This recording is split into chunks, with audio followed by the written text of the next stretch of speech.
Hello everyone. आज का ये वीडियो उन सभी एस्पिरेंट्स और अभ्यर्थियों के लिए है जो सीजीपीएससी को लेकर के बहुत सीरियसली प्रिपेयर करना चाहते हैं, सीजीपीएससी में ही अपना कैरियर देखते हैं। बहुत सारे छात्र मुझे व्यक्तिगत रूप से या मैसेज पे ये सवाल ज़रूर पूछते रहते हैं कि मुख्य परीक्षा के लिए कौन कौन सी किताबें उनको फॉलो करनी चाहिए। अभी 11 फरवरी 2024 की जो परीक्षा संपन्न हुई है, इसके बाद में बहुत सारे स्टूडेंट्स जिनको प्रीलिम्स क्लियर होने की संभावना लग रही है, वे सभी लगातार परीक्षा से संबंधित उपयोगी बुक्स की जानकारी कंटिन्यू मांग रहे हैं। मैं अपनी तरफ से प्रयास कर रहा हूं कि उनको जो भी बेस्ट पॉसिबल सोर्सेस हैं उनके बारे में बता सकूं। आज के इस वीडियो में मैं मुख्य परीक्षा से संबंधित वो सभी किताबों की चर्चा करने वाला हूं जिनको मैंने कभी ना कभी या तो यूज़ किया है या अब वर्तमान में मैं यूज़ कर रहा हूं, या मेरे मित्रगण जो भी सीजीपीएससी की मुख्य परीक्षा दे रहे हैं और जो उन बुक्स को लेकर के बहुत ही आशान्वित हैं, कॉन्फिडेंट हैं कि वो किताब ही उनके लिए सफिशिएंट है। ऐसे बुक्स को, ऐसे नोट्स को हम यहाँ पे आज शामिल करने वाले हैं, उनके बारे में चर्चा करने वाले हैं। तो सीजीपीएससी पूरी परीक्षा का जो प्रक्रिया है उसके बारे में आपको पता है कि ये 3 चरणों में होने वाली प्रक्रिया है: प्रारंभिक, मुख्य और साक्षात्कार या इंटरव्यू। प्रारंभिक परीक्षा, इस परीक्षा में बहुत सारे स्टूडेंट्स जो व्यापम के लिए तैयारी करते हैं वे भी अपीयर होते हैं और वो इसे एक वनडे एग्जाम के जैसा ट्रीट करते हैं। पर याद रखिए, जब तक आप मुख्य परीक्षा के लिए खुद को तैयार महसूस नहीं कर रहे हैं तब तक केवल प्रीलिम्स क्वालिफाई कर लेने से भी कोई मतलब नहीं होने वाला है। आप अपने कॉन्फिडेंस बिल्ड करने के लिए ये एग्ज़ाम ज़रूर दे सकते हैं एक अटेम्प्ट के तौर पर, अगर आप व्यापम के लिए सीरियस हैं तो भी। लेकिन प्रीलिम्स इस पूरे प्रक्रिया का केवल पहला चरण है जो कि बहुत सारे अभ्यर्थियों में से कुछ चुनिंदा अभ्यर्थियों को छांटने के लिए होता है। तो प्रारंभिक चरण क्या है इसके बारे में आप सभी को पता है। प्रीलिम्स की परीक्षा जिसमें 2 पेपर होते हैं, एक तो जीएस पेपर के नाम से जानते हैं और सेकंड पेपर को हम एप्टी रीजनिंग के नाम से जानते हैं। दोनों 100 प्रश्नों के पेपर होते हैं। फर्स्ट पेपर 2 पार्ट में होता है, एक तो इंडियन जीएस और सेकंड पार्ट होता है छत्तीसगढ़ जीएस वाला। उसी तरीके से सेकंड पेपर में मैथ्स, रीजनिंग और लैंग्वेज से संबंधित काफ़ी सारे सवाल पूछे जाते हैं। इस तरीके से जब पहली प्रक्रिया या पहला चरण संपन्न हो जाता है और इसमें जो भी चयनित अभ्यर्थी हैं, जितने नंबर ऑफ पोस्ट वैकेंट हैं उसके जो 15 गुना अभ्यर्थी हैं, उनको मुख्य परीक्षा के लिए मेरिट लिस्ट बना करके उनको चयनित किया जाता है। ये जो 15 गुना अभ्यर्थी हैं ये मुख्य परीक्षा देने के लिए एलिजिबल होते हैं और मुख्य परीक्षा देने वाले में से 3 गुना अभ्यर्थी, जो पोस्ट, जितना नंबर ऑफ पोस्ट वैकेंट है उसका 3 गुना उन 3 गुने लोगों को साक्षात्कार में शामिल होने का मौका मिलता है।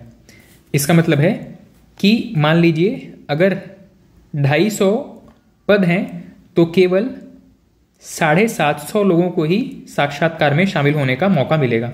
ठीक है, तो फर्स्ट राउंड जितने लोग भी परीक्षा दिए थे प्रीलिम्स की, उसमें से नंबर ऑफ पोस्ट के हिसाब से, ठीक है, तो 250 अगर वैकेंसीज हैं किसी वर्ष में तो उस वर्ष 15 गुना लोगों को, ठीक है, तो 250 का 15 गुना कर लीजिएगा।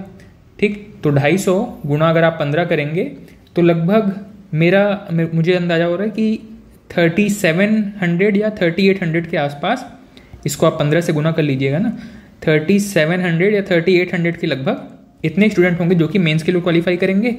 और इनमें से जो भी लोग मेंस लिखेंगे तो नंबर ऑफ पोस्ट कितने हैं, 250, और उसमें से लगभग 700 से 800 लोगों को, सिचुएशंस पे डिपेंड करता है, ठीक है, तो लगभग 750 लोगों को साक्षात्कार के लिए बुलाया जाता है। तो फिलहाल हमारे लिए डिस्कशन का मुद्दा न तो प्रीलिम्स है न तो इंटरव्यू है, हम मुख्य परीक्षा के पैटर्न और इससे संबंधित किताबों की चर्चा करने वाले हैं। मुख्य परीक्षा में 4 दिन मिलाकर के कुल 7 पेपर लिए जाते हैं। हर दिन 2-2 पेपर लिया जाता है और आखिरी के दिन केवल 1 पेपर होता है। हर एक पेपर 3 घंटे का होता है और टोटल 200 मार्क्स का हर एक पेपर होता है। ठीक, पहला क्वेश्चन फर्स्ट पेपर होता है जिसमें कि लैंग्वेज से संबंधित प्रश्न पूछे जाते हैं, जिसमें हिंदी, इंग्लिश, छत्तीसगढ़ी, ये 3 लैंग्वेज होते हैं। सेकंड पेपर ऐसे या निबंध का होता है। थर्ड, फोर्थ, फिफ्थ, सिक्स इनको हम जीएस पेपर के नाम से जानते हैं। सेवन्थ इनको भी हम जीएस पेपर के नाम से जानते हैं। जीएस का मतलब है इसमें जनरल स्टडीज, अभी तक जो आप सब विषय पढ़ चुके हैं या कुछ नए विषय जिनको ऐड करके एक क्वेश्चन पेपर फॉर्म किया गया है, ये इन सभी को मिला करके हम जीएस पेपर कहते हैं। मतलब जीएस 1, 2, 3, 4 और 5। इन जीएस पेपर्स में अलग अलग सब्जेक्ट्स का कॉम्बिनेशन होता है। इनके बारे में हम विस्तार से अब देखने वाले हैं। ठीक है, तो प्रारंभिक प्रक्रिया के बाद में जो 15 गुना लोग हैं जो मुख्य परीक्षा के लिए चयनित होंगे, उनको 4 दिन में ये 7 पेपर देने होंगे। हर दिन 2 पेपर्स होते हैं।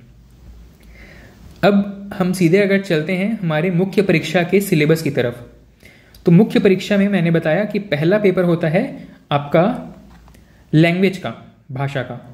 अब इसमें इंडिविजुअल सब्जेक्ट्स शामिल किए गए हैं। लैंग्वेज के पेपर में टोटल 3 लैंग्वेज शामिल हैं। फर्स्ट पेपर में आपको हिंदी, इंग्लिश और छत्तीसगढ़ी लैंग्वेज से संबंधित प्रश्न देखने को मिलते हैं। इनकी तैयारी आप कहाँ कहाँ से करेंगे? ठीक है, तो इनकी तैयारी के लिए जो बेस्ट सोर्सेस हैं, सामान्य हिंदी या जो हिंदी का सेक्शन है, इसके लिए डॉक्टर विनय कुमार पाठक की किताब आती है। छत्तीसगढ़ हिंदी ग्रंथ, छत्तीसगढ़ सरकार की ये ऑथेंटिक किताब मानी जाती है। तो ये जो डॉक्टर विनय कुमार पाठक की किताब है, ये हिंदी के लिए एक सेपरेट किताब आती है और छत्तीसगढ़ी भाषा के लिए एक सेपरेट किताब आती है। ज़्यादातर एस्पिरेंट्स जो भी मुख्य परीक्षा दे रहे हैं, हर कोई इसको फॉलो करता है। इसके अलावा अगर आप कोई बुक पढ़ना चाहते हैं तो ज़रूर पढ़ सकते हैं, लेकिन समय को ध्यान में रखते हुए, सिलेबस को ध्यान में रखते हुए, ये दोनों सब्जेक्ट्स के लिए, हिंदी और छत्तीसगढ़ी के लिए, डॉक्टर विनय कुमार पाठक की किताब सफिशिएंट होती है अपने आप में। वहीं दूसरी तरफ अगर बात करें कि जनरल इंग्लिश या इंग्लिश वाले पार्ट के लिए कौन सी किताब रेफर करनी चाहिए, तो इसके लिए मार्केट में सिर्फ इतने सिलेबस को कवर करते हुए लैंग्वेज के पेपर में जो सिलेबस दिया गया है, जिसमें कि comprehension, precis writing, sentence arrangement और correction, antonym, synonyms, fill in the blanks, correction, spelling corrections, vocabs, ये जितने भी बेसिक ग्रामर की चीज़ें दी गई है, इन्हीं को ही कंपाइल करके हर कोचिंग वाले ने अपना किताब निकाला हुआ है। ज़्यादातर कोचिंग वालों ने अपना किताब निकाला हुआ है मुख्य परीक्षा के लिए। तो आप इसमें कोई सी भी किताब रेफर कर सकते हैं, चाहे पटेल कोचिंग की हो, चाहे टुटेजा कोचिंग की हो, चाहे हरिराम पटेल की किताब हो। कोई भी किताब जिसमें इंग्लिश का, आप किसी भी बुक स्टोर में जो मुख्य परीक्षा के लिए इंग्लिश की किताब मांगेंगे, तो उसमें आप एक बार सिलेबस चेक कर लीजिएगा। ये बिंदु, ये सभी सिलेबस उसमें शामिल है कि नहीं, बस इतना चेक कर लीजिएगा।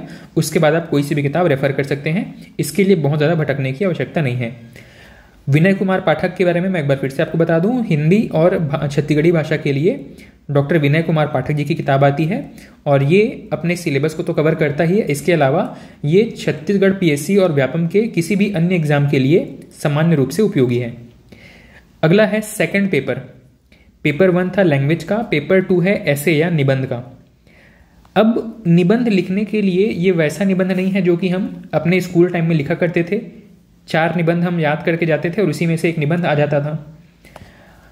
पीएससी या यूपीएससी में जो निबंध आते हैं वो बहुत ही मौलिक प्रकृति के होते हैं। मतलब जब तक आप अपनी थिंकिंग एबिलिटी डेवलप नहीं करेंगे, मुख्य परीक्षा में निबंध नहीं लिख पाएंगे। और मुख्य परीक्षा में निबंध लिखने के लिए आप कोई किताब से निबंध रट करके जाएंगे और उसको वहां पर सीधा छाप के आ जाएंगे, तो ऐसा भी संभव नहीं है। ऐसा इसलिए क्योंकि यहाँ पे आपको सिर्फ थीम बताया जाता है कि जो निबंध का जो टॉपिक होगा उसका थीम क्या होगा। तो निबंध के लिए यहाँ पे 2 अलग अलग कैटेगरी बताई गई है। पहला निबंध या जो निबंध का जो फर्स्ट कैटेगरी है, जिसमें कि नेशनल लेवल और इंटरनेशनल लेवल के मुद्दों से संबंधित निबंध लिखना होगा। इसमें टोटल 2 निबंध लिखने होते हैं 750 शब्दों के। और सेकंड जो थीम है वो है आपके छत्तीसगढ़ राज्य से संबंधित मुद्दों के बारे में। यहाँ पे भी आपको 2 मुद्दों पर ऐसे लिखना होता है 750 शब्दों में। ठीक है, 750 शब्दों के 2 ऐसे लिखने पड़ते हैं। इस प्रकार आपको अंतर्राष्ट्रीय मुद्दे और छत्तीसगढ़ राज्य से संबंधित हाल ही में जो भी मुद्दे चल रहे हैं उनके बारे में अवेयर रहना पड़ेगा। और निबंध की तैयारी अब आप किस तरीके से करेंगे, तो यहाँ पे मैंने कुछ बातें यहाँ पे नोट की हैं जो कि आपको एग्जाम में हेल्प कर सकती हैं। जैसे मैंने बताया कि निबंध के लिए कोई भी एक सोर्स नहीं है कि आप उस जगह से पढ़ के चले जाएंगे और एग्जाम में छाप देंगे, तो मल्टीपल सोर्सेज से आपको रीडिंग करनी पड़ती है। ये रीडिंग उस तरीके की होनी चाहिए जैसे कि हम जनरल लाइफ में अपना न्यूज़पेपर वगैरह रीड करते रहते हैं, मतलब यहाँ पे आपको अपने नॉलेज बेस बढ़ाने की आवश्यकता होती है। ठीक है, तो मल्टीपल सोर्सेज, अब ये मल्टीपल सोर्सेज में क्या क्या आ सकते हैं, तो न्यूज़पेपर्स में आने वाले अच्छे अच्छे एडिटोरियल्स हो सकते हैं, अच्छी मैगजीन्स हो सकती हैं, किसी सरकार की जो मैगजीन्स हैं जैसे कि योजनाओं, कुरुक्षेत्र, ये सारी मैगजीन्स आपके लिए सोर्सेज का काम कर सकती हैं। ठीक, इसके अलावा जब आप निबंध लिखना शुरू करेंगे तो निबंध लिखने की शुरुआत किस तरीके से होती है यह भी बहुत इंपॉर्टेंट है। जैसे कि जब हम केवल इस बिंदु पर बात करेंगे कोई दूसरे वीडियो में कि निबंध कैसे लिखा जाता है, तब हम बहुत सारी चीज़ें चर्चा कर सकते हैं, लेकिन फिलहाल यहाँ पे आपको बहुत शॉर्ट में मैं ये बता दूं कि निबंध कई प्रकार से लिखा जाता है, जिसमें कुछ निबंध आप कोटेशंस के थ्रू शुरू कर सकते हैं, कुछ निबंध आप स्टोरीज के थ्रू शुरू कर सकते हैं। इसके अलावा बहुत सारे स्टाइल्स होते हैं निबंध लिखने के लिए, क्वेश्चन आंसर फॉर्मेट में भी निबंध लिखा जाता है। ठीक है, तो उनकी चर्चा करूंगा तो बहुत लंबा वीडियो हो जाएगा, तो बस यहाँ पे याद रखिएगा कि कोटेशंस और शॉर्ट स्टोरीज आपको प्रिपेयर रखना ही है। चाहे आप निबंध किसी भी स्टाइल में लिखें, लेकिन उस निबंध के बीच में कोटेशंस और शॉर्ट स्टोरी डालने से आपके निबंध का जो वजन है वो बढ़ जाता है, उसको पढ़ने के लिए एग्जामिनर को इंटरेस्ट जागता है। ठीक है, तो कोटेशंस और शॉर्ट स्टोरीज प्रिपेयर करके रखिएगा अपने निबंध के लिए। साथ ही जिस वर्ष आप पेपर लिखने जा रहे हैं उसके जस्ट पहले जो भी बजट या इकोनॉमिक सर्वे आ गया है उसको भी ध्यान रखना है, उसके बारे में भी अध्ययन करके जाना है, क्योंकि सपोज आपके राज्य स्तरीय मुद्दों में कोई ऐसा मुद्दा है जो कि इकोनॉमी से रिलेटेड है, तो वहाँ पे जब तक आप ऑथेंटिक डेटा पुट नहीं करेंगे, रखेंगे नहीं, तब तक वो बड़ा ही हवाई बात लगता है। ठीक है, और अगर आप कोट करते हैं कि बजट में फलान इतना % बढ़ने का अनुमान रखा गया है, इस सेक्टर में ये इतनी वृद्धि दर रही है इस बजट के अनुसार या इस इकोनॉमिक सर्वे, इस वर्ष के इकोनॉमिक सर्वे के अनुसार, तो वहाँ पे आपकी बात में ऑथेंटिसिटी ज़्यादा आती है। ठीक है, तो आपको क्या क्या चीज़ें मैंने बताया कि न्यूज़पेपर्स और एडिटोरियल्स रीड करने हैं, कोटेशंस और शॉर्ट स्टोरी प्रिपेयर रखना है, इसके लिए आप एक अलग से डायरी प्रिपेयर करके रख सकते हैं। साथ ही लेटेस्ट बजट और इकोनॉमिक सर्वे भी ज़रूर आपको पढ़ना है। Previous year questions, previous years में जो भी टॉपिक्स पर निबंध पूछे गए हैं उनके निबंध आपको हैंड रिटन अपने पास, हैंड रिटन ना कहें कि उनका जो अच्छा मॉडल एक निबंध है वो आपके पास प्रिपेयर रहना चाहिए। इसके अलावा निबंध का कोई भी एक ऐसा किताब जो मार्केट में अवेलेबल हो आपके आसपास में, इसमें कोई भी कोचिंग का हो सकता है, पटेल कोचिंग का हो सकता है, टुटेजा कोचिंग का हो सकता है, या हरिराम पटेल का निबंध का कोई बुक हो सकता है। ठीक है, जिसमें previous year questions, previous year से निबंध होंगे और कुछ मॉडल निबंध भी होते हैं रिसेंट टॉपिक्स के ऊपर। तो वैसी कोई किताब आपके पास होगी तो वहाँ से आपको कंटेंट खोजने के लिए भटकना नहीं पड़ेगा। ठीक है, कुछ ऐसे एज इट इज़ आपके एग्जाम में देखने को मिल सकते हैं अगर आपको बहुत अच्छी गाइडेंस मिलती है, कोई व्यक्ति जो एनालिसिस करने में एक्सपर्ट है और आपको बताते हैं कि प्रीवियस ईयर्स में ये ट्रेंड रहा है और इस साल ये ऐसे या इस थीम पर ऐसे पूछे जाने की संभावना है, तो आप बिल्कुल उतने टॉपिक्स पर ऐसे को ज़रूर प्रिपेयर करके रखिएगा। संभव हुआ तो मैं अगले कुछ वीडियोस में इन एसेस के कुछ इंपॉर्टेंट टॉपिक्स का जिक्र ज़रूर करूँगा, जहाँ पे 2024 में जो मेंस होने वाला है वहाँ पे कौन कौन से मुद्दों के बारे में ऐसे पूछे जा सकते हैं। ठीक है, तो ऐसे के बारे में इतनी चीज़ें हैं, इतने को ही आप कंप्लीट कर लेंगे तो ऐसे ज़रूर आप बहुत अच्छा लिख पाएंगे। नेक्स्ट है जीएस पेपर 1, पेपर 3 जिसको हम जीएस पेपर 1 के नाम से जानते हैं। यहाँ पे 3 चीज़ें शामिल हैं। सबसे पहला है इंडियन हिस्ट्री, सेकंड है आपका संविधान और लोक प्रशासन, और थर्ड सेक्शन है इसमें छत्तीसगढ़ का इतिहास। अब इनके लिए आपको टॉपिक वाइज अलग से हाथ से नोट्स बनाने की आवश्यकता नहीं है। मुख्य परीक्षा में एक बहुत अच्छी चीज़ क्या है, यहाँ पे अगर लिखा है कि प्रागैतिहासिक काल, भारतीय इतिहास में प्रागैतिहासिक काल, तो बिल्कुल इसी प्रागैतिहासिक काल से ही प्रश्न पूछा जाएगा, बहुत इधर उधर प्रश्न घुमा करके नहीं पूछा जाएगा। सिंधु सभ्यता मतलब पूरी सिंधु सभ्यता अगर आपने कंप्लीट किया है तो सिंधु सभ्यता से ही प्रश्न पूछा जाएगा। बहुत उसके आसपास के ऐसे टॉपिक जो यहाँ पर इस लिस्ट में मेंशन नहीं है उनके बारे में प्रश्न नहीं पूछा जाता है। तो प्रीलिम्स क्रैक करना थोड़ा सा टफ है, क्योंकि वहाँ पे आपको नहीं पता होता कि वहाँ पे वेल डिफाइंड सिलेबस नहीं है, लेकिन मुख्य परीक्षा में जो ये वेल डिफाइंड सिलेबस है इसकी वजह से आपको ये एग्ज़ाम लिखना बड़ा आसान हो जाता है। ठीक है, एटलीस्ट इसका जो सिलेबस कवर करना है वो आसान हो जाता है क्योंकि इसका दायरा सीमित है। तो भारत का जो इतिहास है इसके लिए आप टुटेजा या हरिराम पटेल की किताब ले सकते हैं। अगर आप हरिराम पटेल के लिए इंडियन हिस्ट्री का किताब अभी तक पढ़ते आए हैं तो उसी को ही कंटिन्यू कीजिए, नए किताब के नए बुक्स के रिसोर्सेज के चक्कर में मत भागिएगा। ठीक है, पटेल, टुटेजा या हरिराम पटेल कोई भी किताब, भारतीय इतिहास की कोई भी किताब इस एग्ज़ाम के लिए सामान्य रूप से उपयोगी हो जाएगी। ठीक है, बस ये ध्यान रखिएगा, बुक में जब आप पढ़ रहे हैं प्रागैतिहासिक काल के बारे में तो सिर्फ प्रागैतिहासिक काल पढ़ के वहाँ से आगे बढ़ जाइएगा। उसके आसपास बहुत सारे अगर छोटे छोटे टॉपिक दिए गए हैं तो उनको बहुत समय देने की आवश्यकता नहीं है। बिल्कुल सरसरी निगाह से देखते हुए इसमें जितने टॉपिक्स लिखे हुए हैं सिर्फ उतने टॉपिक्स को कवर करके आगे बढ़ जाइए, क्योंकि प्रश्न आपको सीधे सीधे यहीं से देखने को मिलेगा। अगला है भारतीय संविधान और लोक प्रशासन। अब इसके लिए, क्योंकि भारतीय संविधान के बारे में आपने प्रीलिम्स के लिए ज़रूर पढ़ा होगा, लोक प्रशासन एक नया सिलेबस है जो कि आपको पढ़ना पड़ेगा। ठीक है, तो संविधान में आपको पूरा संविधान फिर से नहीं पढ़ना है। इसमें जितनी बातें लिखी गई हैं, जितने टॉपिक्स यहाँ पे हाईलाइटेड हैं, सिर्फ उतनी चीज़ों को ही संविधान के लिए पढ़ना है, उसी से ही आपको मेंस के लायक आंसर प्रिपेयर करना है। साथ ही लोक प्रशासन एक अलग सब्जेक्ट है जो कि पहले अलग से पूछा जाता था, लेकिन जब सिलेबस चेंज हुआ मेंस का उसके बाद में इसे संविधान के साथ ही ऐड कर दिया गया। तो लोक प्रशासन के लिए आप टुटेजा या हरिराम पटेल की किताब यूज़ कर सकते हैं। संविधान एवं लोक प्रशासन को कंबाइंड करके भी मेंस का एक बुक मिलता है मार्केट में। टुटेजा का भी बुक मिलेगा आपको, दिल्ली IAS का भी बुक मिलता है, हाँ, मुस्कान पब्लिकेशन का भी बुक मिलेगा आपको, और हरिराम पटेल इनका भी बुक मिलेगा। ठीक है, तो कोई सभी कोचिंग का आप मार्केट में जब निकलेंगे किताब खोजने के लिए तो आपको किताब बहुत सारी मिलेगी।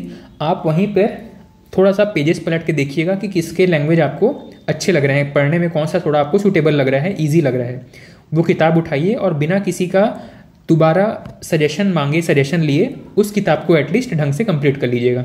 ठीक है, उसी तरीके से छत्तीसगढ़ का इतिहास अभी तक आप जिस भी किताब से पढ़ चुके हैं वो किताब सफिशिएंट है।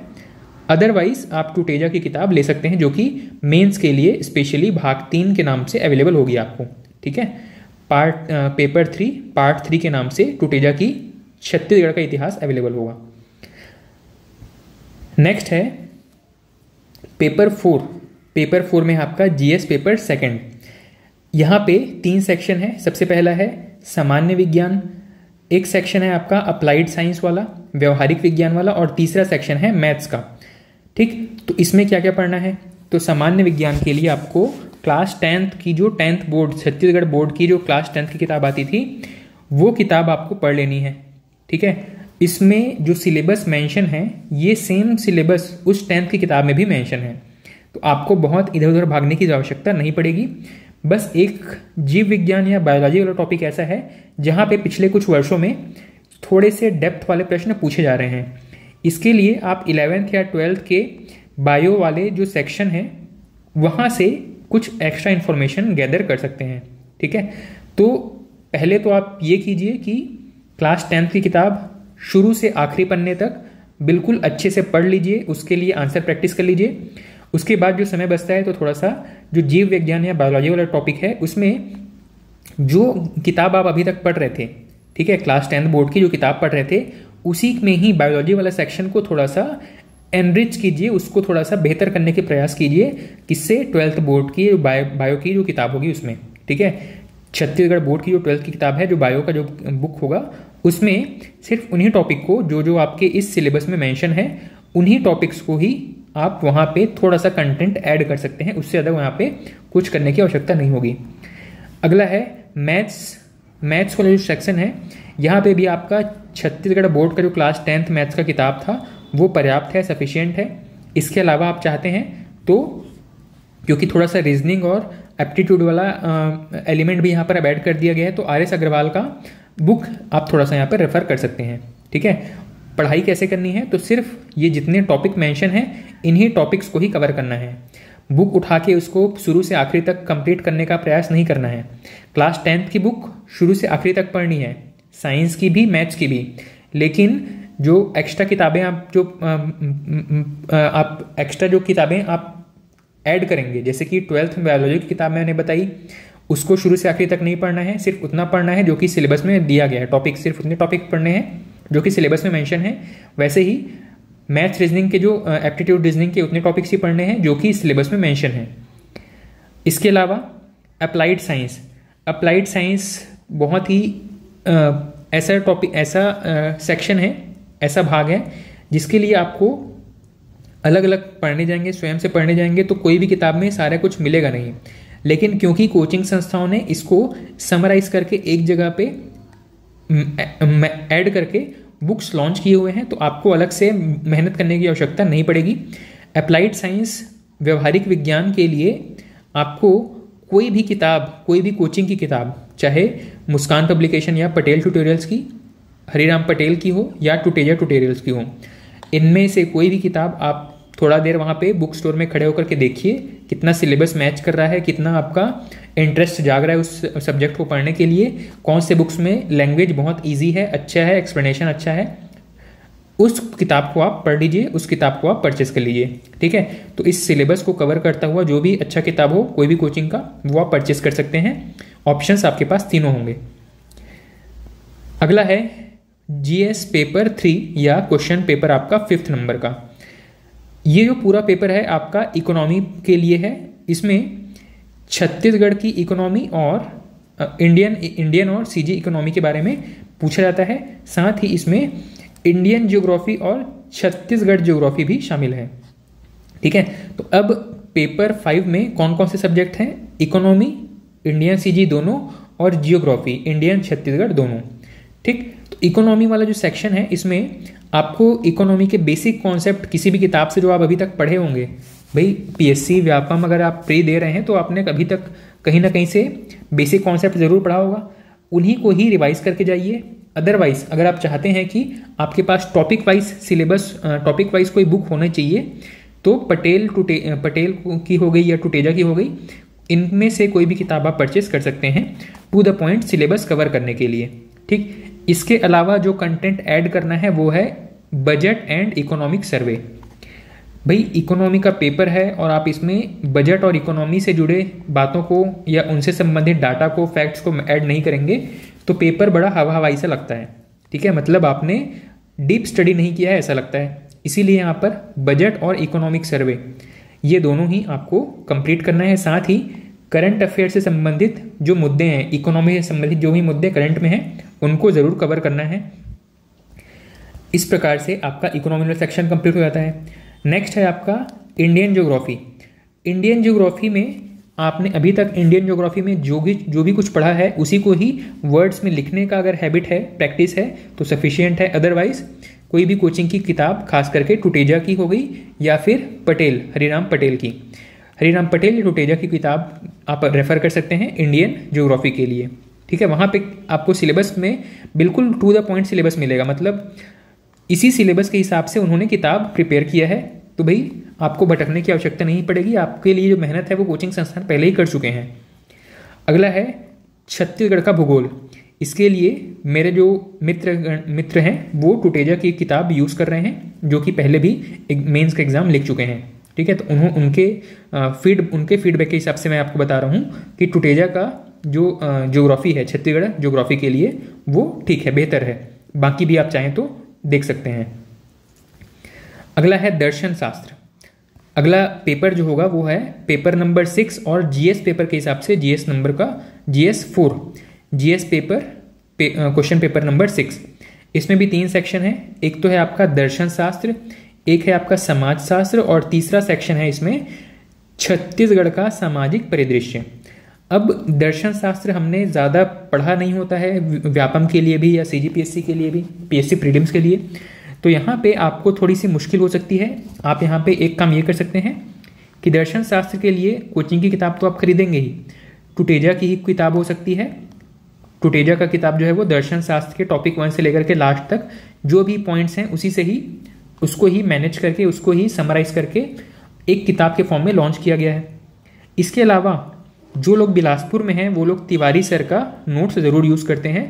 ठीक है, आपके पटेल कोचिंग, पटेल ट्यूटोरियल्स के जो ऑनर हैं तिवारी सर, उनकी किताब शायद आती है यहाँ पे, ठीक है। तो तिवारी सर की किताब कई लोग रिकमेंड कर रहे हैं, पर अगर आपके पास ये इनके नोट्स अवेलेबल नहीं है या एक्सेसिबल नहीं है, प्राप्त करने में दिक्कत हो रही है, तो भी कोई समस्या नहीं है। कोई भी एक किताब उठाइए, सिर्फ उतने को ही आप 100% कवर कर लीजिए, आप एग्जाम में अच्छा ही परफॉर्म करेंगे, ठीक है। किसी एक सोर्स के न होने की वजह से आपके एग्जाम में कोई फर्क नहीं पड़ने वाला है या बहुत ज़्यादा डिफरेंस क्रिएट नहीं होने वाला है, ठीक। तो दर्शन शास्त्र में पहली चीज़ कि आप किताब तो ले लेंगे, पर दर्शन शास्त्र को समझना थोड़ा सा दिक्कत भरा हो सकता है।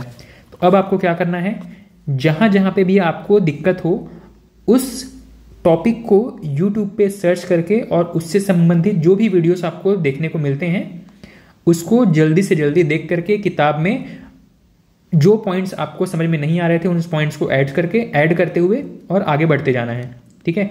तो टुटेजा की किताब और साथ में ऑनलाइन वीडियोस, ठीक। या अगर आपके पास इतना बजट है तो आप किसी भी कोचिंग का पेपर 6 का कोर्स परचेस कर सकते हैं, ठीक है। कोर्स वाइज मॉड्यूल भी अवेलेबल होते हैं कोचिंग्स के, तो कोई भी कोचिंग में आप पता कर लीजिए जहाँ पे पेपर 6 का सिलेबस कंप्लीट करने के लिए आपको उनके पास वीडियोस अवेलेबल हैं क्या, और इस तरीके से आप पेपर 6 किसी भी ऑनलाइन या ऑफलाइन कोचिंग से कवर कर सकते हैं। अगर वो खर्च नहीं करना चाहते हैं, समय नहीं है, ठीक है, रिसोर्स उतना नहीं है, तो आप कोई भी खुद किताब उठाइए, साथ ही यूट्यूब का थोड़ा सा हेल्प लीजिए और ये पेपर आपका कंप्लीट हो जाएगा। इसके बाद में है समाजशास्त्र। समाजशास्त्र में टुटेजा की बुक अच्छी मानी गई है, अर्जुना की बुक भी रिकमेंड कर रहे हैं, साथ ही तिवारी सर के नोट्स भी रिकमेंड कर रहे हैं जो पहले मेंस दे चुके हैं, उनके हिसाब से मैं बता रहा हूँ। यहाँ पे इन सब में अगर देखा जाए तो अर्जुना की किताब ज़्यादा लोग रिकमेंड कर रहे थे। हाँ, हालांकि आप तिवारी सर के नोट्स या टुटेजा के नोट्स भी देख सकते हैं, पर ध्यान रखिएगा, अगर आप अभी तक मेंस नहीं लिखे हैं, पहली बार मेंस लिखने जा रहे हैं, तो कोई भी एक किताब ही लीजिए मार्केट में। 2 या ज़्यादा किताब लेने के चक्कर में आपको बहुत ज़्यादा समय इन्वेस्ट करना पड़ेगा, तो केवल एक किताब लीजिएगा और उसी किताब से ही सिलेबस कवर कीजिएगा, ठीक है। इसके बाद में है छत्तीसगढ़ का सामाजिक परिदृश्य। अब इसके बारे में आपको अलग से मेहनत करने की आवश्यकता नहीं पड़ेगी, क्योंकि इसके बारे में हम बहुत सारी चीज़ें अभी तक CGPSC प्री के लिए जो पढ़ रहे थे, उनमें बहुत सारी चीज़ें यहाँ पे कवर हो चुकी हैं, ठीक। फिर भी अगर आपको जैसे कि टॉपिक्स पढ़ने से समझ में आ जाता है, जैसे कि यहाँ पे पूछा गया है जनजाति सामाजिक संगठन, इसके बारे में हरिराम पटेल की जो किताब आप पढ़ते हैं उसमें जनजाति समाज के बारे में बहुत कुछ बताया गया है, विवाह परिवार गोत्र के बारे में बताया गया है, युवा गृह के बारे में बताया गया है, ठीक। पर कुछ ऐसी चीज़ें हैं जो हो सकता है आपको उस किताब में न मिले। इसी वजह से मैं ये कह रहा हूँ कि अगर आपको लगता है कि एक सेपरेट किताब होनी चाहिए इस पार्ट 3 के लिए, तो आप हरिराम पटेल या टुटेजा की किताब ले सकते हैं, जो कि पेपर 6 पार्ट 3 में जो सिलेबस दिया गया है इसी के अकॉर्डिंग उसको बनाया गया है। लास्ट पेपर है आपका पेपर 7 और इसमें जनरल स्टडीज़ का 5th नंबर का पेपर होगा। ये पेपर जब आपका सिलेबस चेंज हुआ था उस टाइम ये नया पेपर ऐड किया गया था, और पेपर 7 अभी भी इसमें लोग काफ़ी परेशान होते हैं, क्योंकि ये ट्रेडिशनल चीज़ें नहीं पढ़नी है, यहाँ पे बहुत सारी चीज़ें यहाँ पे एकदम नया है लोगों के लिए। तो फर्स्ट इसमें जो पार्ट 1 है कल्याणकारी विकासात्मक कार्यक्रम एवं कानून के बारे में। अब इसमें बहुत सारे कानूनों का जिक्र किया गया है, जैसे कि मानव अधिकार संरक्षण अधिनियम 1993, भारतीय संविधान एवं आपराधिक विधि जिसमें कि दंड प्रक्रिया संहिता CRPC के बारे में पूछा गया है। साथ ही इसके अंतर्गत महिलाओं को प्राप्त विशेष सुरक्षा CRPC के बारे में, घरेलू हिंसा से स्त्री का संरक्षण अधिनियम 2005, सील अधिकार संरक्षण अधिनियम 1955, अनुसूचित जाति जनजाति अत्याचार निवारण अधिनियम 1989, सूचना का अधिकार अधिनियम 2005, पर्यावरण संरक्षण अधिनियम 1986, उपभोक्ता संरक्षण अधिनियम 1986, सूचना प्रौद्योगिकी अधिनियम सन 2000, भ्रष्टाचार निवारण अधिनियम 1988। इन सभी कानूनों के बारे में आपको थोड़ा सा डेप्थ में पढ़ना पड़ेगा, क्योंकि इनके आर्टिकल्स या इनमें जो सेक्शंस हैं उनसे संबंधित प्रश्न पूछे जा रहे हैं, पूछे गए हैं। आपको सबसे ज़्यादा मेहनत अगर किसी में करना पड़ेगा, किसी भी नए विद्यार्थी को, तो पेपर 7 के लिए अभी ज़्यादा मेहनत लग रहा है लोगों को। ठीक है, जो मेंस दे रहे हैं उनसे आप डिस्कस करेंगे तो पेपर 7 के लिए उनको एक्स्ट्रा एफर्ट, एक्स्ट्रा टाइम देना पड़ रहा है।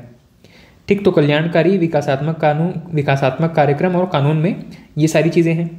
अब अगर आपके पास इतना समय नहीं है कि आप एक एक चीज़ों के बारे में नेट से सर्च करें या फिर एक एक अधिनियम के किताब पढ़ने लगें, तो सामान्य सा ऑप्शन आपके पास अवेलेबल है। किसी भी फेमस कोचिंग की जो मटेरियल है, खास करके टुटेजा या हरिराम पटेल का पेपर 7 को डील करने के लिए, वो बुक आप ले लीजिएगा। इसमें आपको पार्ट 1 कंप्लीट सिलेबस कवर हो जाता है। ठीक, इसके बाद में लास्ट के 2 पार्ट हैं, जिसमें कि पार्ट 2 में अंतर्राष्ट्रीय और राष्ट्रीय खेल घटनाएं और संगठन, ये ऑलमोस्ट करंट अफेयर पर बेस्ड होता है। साथ ही कुछ स्टैटिक चीज़ें पूछी जाती हैं, जिसमें कि प्रमुख संगठन जो कि विश्व के जो प्रमुख संगठन हैं उनके बारे में पूछा जाता है। ठीक, जैसे कि ब्रिक्स हो गया, आसियान हो गया, ठीक है, वर्ल्ड बैंक हो गया, इनके बारे में बहुत रिपीट क्वेश्चन होते हैं। इस टॉपिक को या इस सेक्शन को कवर करने के लिए जो टुटेजा या हरिराम पटेल की बुक है वहाँ पे इनके बारे में जिक्र मिलता है। लेकिन अगर आपके पास किताब पुरानी है और करंट अफेयर जो है वो अब अपडेटेड होते रहेंगे, तो नए करंट अफेयर के हिसाब से आप चाहें तो पार्ट 2 के लिए कोई नई किताब ले सकते हैं, या पार्ट जो पुरानी किताब है आपके पास उसमें जो भी करंट अफेयर है उनको आप ऐड करके उसी किताब को ही आप थोड़ा सा अपडेट कर सकते हैं। ठीक है, या जैसे मैंने बताया कि आप चाहें तो इस वर्ष कोई नई किताब अगर आती है, नई किताब जो पब्लिश होगी वो अपडेटेड होगी, तो आप चाहें तो नई किताब पब्लिश कर सकते हैं, या फिर करंट अफेयर से या गूगल करके उन टॉपिक्स को अपडेट कर सकते हैं। इससे आपका दोनों पर्पज सॉल्व हो जाएगा, आपका किताब भी अपडेट हो जाएगा और करंट अफेयर वाला टॉपिक भी आपका कवर हो जाएगा। अगला नेक्स्ट पार्ट है इसमें पार्ट 3, जिसमें कि अंतर्राष्ट्रीय एवं राष्ट्रीय शैक्षणिक संस्थान एवं मानव विकास में उनका योगदान। ये पूरी तरीके से कुछ पार्ट इसमें स्टैटिक है और कुछ चीज़ें इसमें डायनेमिक टाइप की हैं। तो स्टैटिक चीज़ें आपके किसी भी नोट्स, किसी भी कोचिंग के नोट्स से कवर हो जाएंगी, जैसे कि टुटेजा हो गया या पटेल कोचिंग के नोट्स, और इसके अलावा आपको बहुत सारी चीज़ें इसमें गूगल करके एक्स्ट्रा अपना कंटेंट को और बेहतर करना पड़ेगा। ठीक है, तो इस तरीके से पेपर 1 से लेकर के पेपर 7 तक का डिस्कशन हम कर चुके हैं। इस पूरे डिस्कशन में मैंने लगभग हर एक सेक्शन के लिए, हर एक टॉपिक के लिए आपको जो बेस्ट सोर्सेज हैं वो बताने की कोशिश की है।